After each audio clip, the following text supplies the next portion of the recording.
ఒక విజన్‌తో వెళ్తున్నామని చెప్తుంటారు చంద్రబాబు గారు. కానీ ఒక విచిత్రమైనటువంటి సమస్య చూడండి.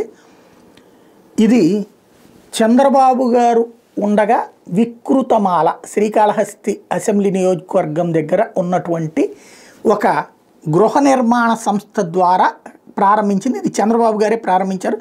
చంద్రబాబు గారి టైంలోనే వచ్చింది. అయితే ఇప్పుడు దాని పరిస్థితి ఇది కొంతమంది అంటుంటారు కదా, ఈ టిట్కో ఇళ్ళు ఊరి చివర కట్టారంటే అప్పుడు ఇది ఊరి చివర కట్టినటువంటిదే. ఇదిగో ఇప్పుడు దాని చుట్టూతా ఉన్నటువంటిది. ఇందులో సమస్య ఏంటంటే ఇళ్ళు దాదాపుగా 1800 ఇళ్ళు కట్టించారు. గృహ నిర్మాణ సంస్థ ద్వారానే కట్టించారు. ఒక్కొక్కళ్ళ నుంచి 80,000 రూపాయలు తీసుకుని కట్టించినటువంటి.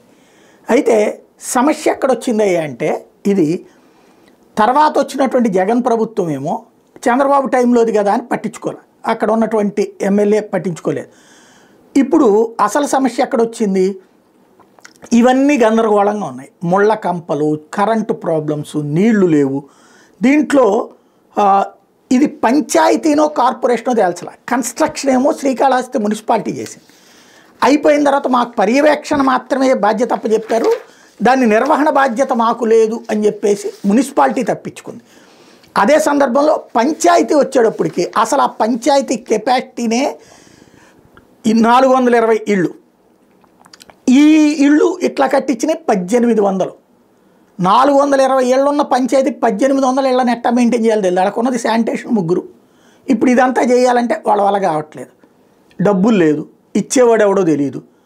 వీళ్ళ దగ్గర నుంచి పన్నులు తీసుకుంటే 1800 మీద నుంచి నెలకు 100 రూపాయలు తీసుకుని 18,000 రూపాయలు వస్తాయి. అంతకు మించి ఏమొస్తుంది? దాంతో ఎట్టా నడిపేయాలి?